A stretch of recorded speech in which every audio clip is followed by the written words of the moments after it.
여러분 안녕하십니까? 여수 MBC 뉴스투데이입니다. 석유화학 업계의 불황에 여수 산단 주요 기업들이 극심한 적자에 시달리고 있습니다. 시급한 대책이 필요한 상황이지만 국정도 공백 상태라 기업들의 어려움이 커지고 있습니다. 최황지 기자의 보도입니다. LG화학은 SM 공장을 멈춘 지난해 9,100여억 원의 영업이익을 기록했습니다. 전년도 2조 5,200여억 원과 비교하면 실적이 약 64% 감소해 지난해 4분기부터 적자로 전환됐습니다. 여천 NCC도 지난해 1,500억 원의 적자를 봤습니다. 적자 경영은 3년 전부터 이어지고 있고 누적액은 7,400억 원에 달합니다. 실적 발표를 앞둔 여수산단의 주요 기업들의 전망도 암울합니다. 중국발 공급 과잉에 석유화학 업계의 침체가 갈수록 커지고 있기 때문입니다. 공급 과잉이 심화된 상황에서 글로벌 경기 부진과 고유가가 지속될 것으로 예상되기 때문에 작년에 이어 올해도 국내 석유화학 경기는 개선되기 어려울 것으로 보입니다. 위기감이 갈수록 커지자 산업부는 지난해 말 지원책을 발표했는데 이마저도 한계가 있다는 지적입니다. 해당 대책안에는 기업의 사업 매각과 인수 합병 등을 지원하는 내용이 담겼지만 기업들이 구조조정을 하면 정부가 지원하는 내용이다 보니 기업의 참여도가 낮을 수밖에 없다는 겁니다. 한국 석유화학 산업이 향후 이제 어떻게 나가야 되고 어떤 식으로 지금 사업 재편을 해야 될지에 대한 어떤 합동 컨설팅을 이제 산업계가 자율적으로 한다. 기업들은 자율성에 초점을 맞춘 정책이 아닌 전기료와 세금 인하 같은 실질적인 지원을 요구하고 있습니다. 선 기업에서 자율적으로 하고 후에 지원한다 이렇게 언론적인 얘기를 했잖아요. 체감할 수 있는 구체적인 지원책을 우리한테 당장 주라. 세금이라든가 어떤 전기세 인하라든가. 기업들은 이 밖에도 여수를 산업위기 선제 대응 지역으로 시급히 지정해달라고 요구하고 있습니다. 하지만 산업부는 이에 대해 제도 정비가 필요한 부분이라면서도 조만간 의견 수렴 절차를 거치겠다고 밝혔습니다. MBC 뉴스 최양지입니다. 최근 전남 일부 지자체가 주민들에게 수십만 원의 민생회복지원금을 지급하기로 했습니다. 동부권에서는 고흥군이 30만 원 지급 계획을 밝혔는데요. 여수와 순천 등에서도 지원 필요 목소리가 나오는 가운데 당장 반응은 엇갈렸습니다. 유민호 기자입니다. 민생회복 지원금 지급 결정을 내린 전남의 자치단체는 모두 9곳입니다. 주민 한 명당 적게는 10만 원부터 최대 100만 원까지 지역화폐 방식입니다. 동부권은 고흥군이 30만 원을 고흥사랑 상품권으로 지급하기로 했습니다. 탄핵 등 어수선한 분위기 속 가뜩이나 얼어붙은 지역 경제에 활기를 불어넣겠다는 목적입니다. 지원금을 주지 않는 곳에선 지급을 서둘러야 한다는 정치권 주장이 나오기 시작했습니다. 모든 시민들에게 민생회복 지원금을 주고 지역화폐로 일정 기간 내에 빨리 소비하도록 해야 민생경제 파탄을 다시 막을 수 있고 살릴 수 있기. 동부권 시단위는 재정 자립도가 다른 지자체에 비해 나아 여력이 충분하다는 입장입니다. 본 예산 규모가 1조 5천억을 넘기 때문에 우리 여수시 재정 여건을 감안을 하면 30만 원은 감당해낼 여력이 있다 이렇게 생각을 하고 있습니다. 지원금 지급을 두고선 시민 반응은 엇갈렸습니다. 가게와 골목 상권에 당장 숨통이 트일 것이란 찬성 목소리도. 어차피 시장 상인들이라든지 이런 분들한테 조금이라도 도움이 되면 또 그 사람들도 살 수 있고. 돈이 단기간 풀리면서 물가 상승이 우려된다는 반응과 별 효과가 없을 것이란 지적도 나옵니다. 그걸 받고 난 이후에 물가가 우리 서민들이 느끼기에 확 오르는 느낌이 듭니다. 그래서 받아도 걱정이 되는 부분이 있습니다. 그게 결국 국가의 빚이 되잖아요. 그래서 나는 그렇게 바라질 않아요. 동부권 3개시는 인구 규모, 재정 사정 등을 이유로 난색입니다. 여수시와 광양시는 지역화폐 추가 할인 등으로 우선 민생경제를 지원하겠다고 밝혔고 순천시는 여러 사안을 살펴 내부 검토 중이란 반응을 내놨습니다. MBC 뉴스 유민호입니다. 윤석열 대통령 탄핵 심판으로 조기 대선 가능성이 커진 가운데 더불어민주당 대권 잠룡들이 잇따라 호남행을 예고하고 있습니다. 김부겸 전 국무총리, 김동연 경기지사, 김두관 전 국회의원 등은 이번 주말을 시작으로 각기 광주와 전남에서 지지세 결집 행보에 나섭니다. 김경수 전 경남지사 측도 비공식 광주 방문 일정을 조율하고 있는 것으로 알려졌습니다. 당사자들은 조기 대선을 염두에 둔 행보라는 해석을 경계하고 있지만 지역 정가에서는 조기 대선을 대비한 물밑 민심 잡기라는 평가가 지배적입니다. 비상계엄이 선포된 지난해 12월 광주 전남의 소비가 크게 줄어든 것으로 나타났습니다. 호남지방통계청이 발표한 2024년 12월 산업활동 동향에 따르면 백화점과 대형마트 등 대형 소매점의 판매액 지수가 광주는 1년 전에 비해 8.8% 감소했고 전남은 17.2% 줄었습니다. 내수 소비의 지표가 되는 판매액 지수는 작년 4월 이후 9달 연속으로 감소세를 보이고 있는데 특히 전남의 경우는 12월 감소폭이 가장 컸습니다. 사업비 3,500억 원 규모의 순천 연양뜰 개발 사업이 본 궤도에 오르고 있습니다.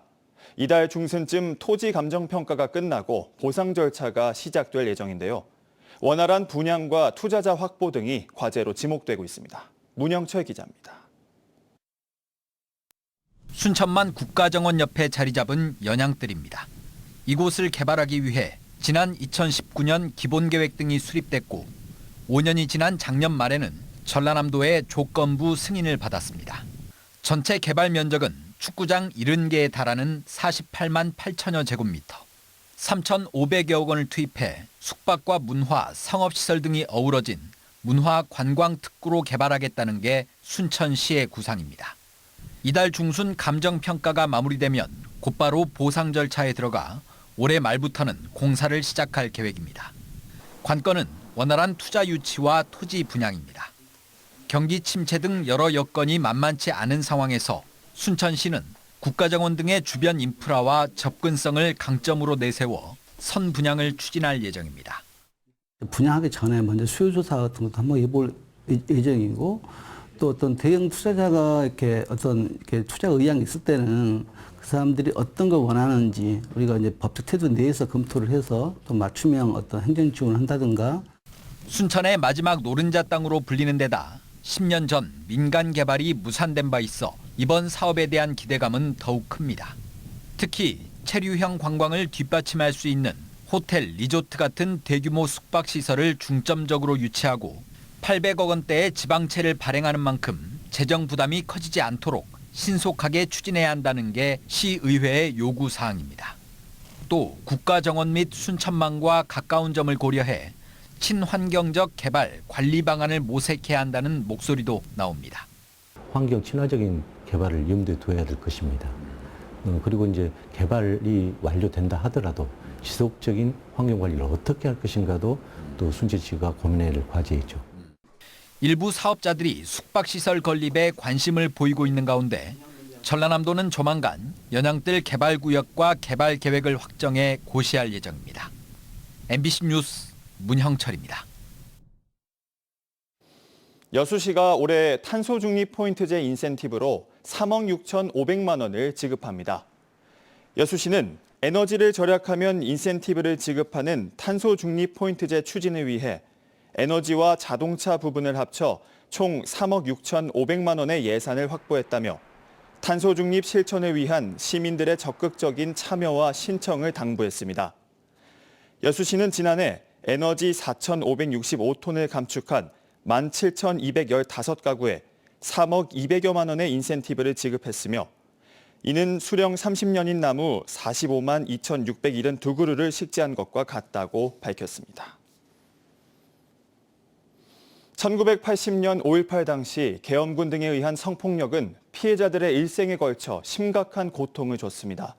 하지만 제대로 된 보상조차 기대하기 어려운 게 현실인데요. 피해자가 끔찍했던 당시 상황을 떠올리며 피해 사실을 입증해야 하는 데다 지금의 보상 기준은 이런 내용을 다 포함하지 못하기 때문입니다. 김초롱 기자의 보도입니다. 5.18 성폭력 피해자 김선옥 씨가 평일 오전 국립나주병원에 찾았습니다. 김 씨는 의사 앞에서 힘겹게 이야기를 꺼냅니다. 울었어요. 통곡을 하고. 내가 5.18이 뭐라고 내 인생을 이렇게 전부 차지하고. 5.18 당시 민주화 운동을 하다 잡혀 수사관에게 성폭력을 당한 일과 이후 수십 년간 겪어온 고통을 1시간 가까이 증언합니다. 5.18 관련자로 인정은 됐지만 보상을 위해 피해 정도를 평가받아야 하는 겁니다. 5.18 진상조사위원회의 수차례 조사에 이어 국회에서 공개적인 증언대회까지 열었지만 또다시 당시 기억을 끄집어내야 하는 상황은 버겁기만 합니다. 너무 힘들어요. 피해자는 한 번 얘기하기도 힘든 얘기를 계속 자기 머릿속에서 다시 그때의 삶으로 돌아가서 이야기를 해야 되고 여전히 집 밖을 나서는 것조차 힘든 이들이 있는가 하면 최근 한 피해자는 극단적인 선택을 시도하는 등 트라우마가 여전하지만 당사자가 직접 나서는 것 외엔 달리 방법이 없는 겁니다. 문제는 어렵게 증언한다 해도 제대로 된 보상은 힘들다는 점입니다. 5.18 보상 기준을 보면 신체 장애 등급이 1급부터 14급까지 나뉘는데 주로 팔이나 다리, 얼굴 등의 신체적 장애를 명시하고 있습니다. 성폭력 직후에 신체적 정신적 피해 등과 이후 학업이나 생업을 포기한 경우, 아이를 유산하거나 결혼 생활에서 어려움을 겪은 경우 등은 보상받을 길이 없습니다. 신체적으로 뭔가 상해가 남아있는 것도 아니고 정신적으로 힘들다 하여도 신경정신과에 방문하거나 가지 못했던 분들도 많으시고 그때 당시 피해라는 것을 지금에 와서 무언가를 소상하게 얘기하는 그 담화 방식의 진료를 통해 가지고 등급을 심사하는 것이 성폭력을 제대로 반영한 5.18 관련법 개정안의 국회 통과와 이에 따른 시행령 마련이 시급한 이유입니다. 8차 5.18 보상에는 1,979건이 접수됐고 이 중 성폭력 관련 건수는 29건입니다. MBC 뉴스 김초롱입니다. 여수시가 시민 공감 소통 시정을 구현하기 위해 내일부터 27개 읍면동을 순회하는 2025 시민과의 열린 대화에 나섭니다. 여수시는 이번 시민과의 대화를 정기명 시장이 시정 운영 방향을 설명하고 시민들의 질문에 즉석에서 답변하는 자리로 만들고 보다 많은 시민들이 참여할 수 있도록 공식 유튜브 채널 여수 이야기를 통해 실시간으로 중계할 예정입니다. 여수시는 시민들의 자율적인 참여 속에 의견을 수렴하고 이를 시정에 적극 반영해 남해안 거점 도시 미항 여수를 완성하겠다며 시민들의 관심과 참여를 당부했습니다. 전라남도 대표 온라인 쇼핑몰 남도장터가 설 명절 기획전에서 100억 원의 매출을 올렸습니다. 전남도에 따르면 남도장터가 설 연휴 기간인 지난달 30일까지 펼친 기획전에서 205개 업체 860여 개 제품이 판매돼 지난해 설 때보다 매출이 20% 이상 올랐습니다. 한편 남도장터는 전국 지자체 쇼핑몰 가운데 유일하게 해양수산부 공모에 선정돼 2025년 대한민국 수산대전 특별전에서 10억 원의 판매 실적을 올리기도 했습니다. 순천시가 신혼부부들의 주거비 부담을 덜어주기 위해 전세자금 대출이자 지원 사업을 시행합니다. 순천시는 순천에 거주하는 18세 이상 45세 이하 무주택 신혼부부를 대상으로 전세자금 대출이자를 월 10만 원씩 최대 4년 동안 지원한다고 밝혔습니다.